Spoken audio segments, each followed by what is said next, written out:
Grand's a good summer lake. There's a lot of lakes around in the middle of the summer that the fishing gets real tough, and Grand's not that way. If someone wants to catch a lot of fish, I usually try to go white bass fishing, but a lot of times we can limit out so fast like we did today, and on big white bass. But if we have time, we'll pull off like we're doing now and go black bass fishing, and it works out pretty good.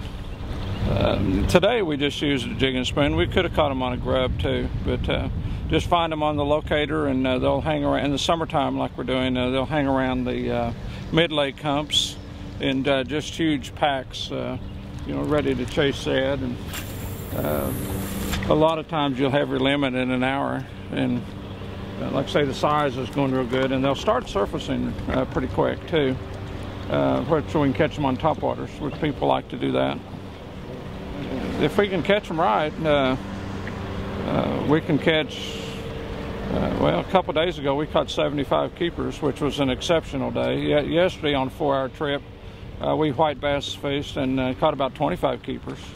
But you know, you can't do that with black bass all the time by any means. A shaky head rig has been very popular the last few years, but most people use a lightweight and a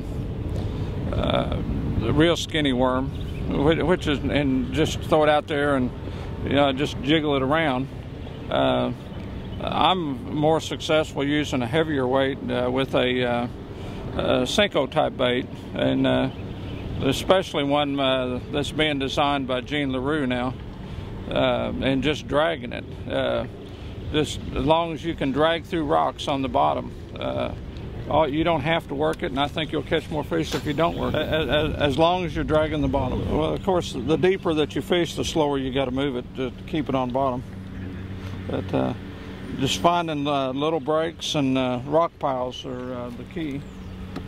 We had a place 2 days ago, and this is exceptional again, but we had a place 2 days ago, we caught 40 fish without moving the boat, and almost all of them keepers.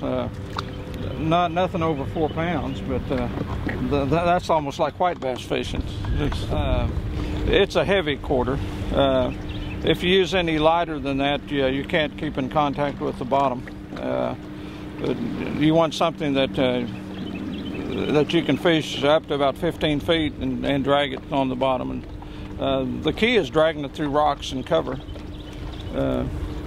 If you have a smooth bank, a smooth bottom, it's not near as effective having a chunk rock bottom. Sometimes they hit it like a freight train. It's unbelievable for a worm bite, they hit it that hard.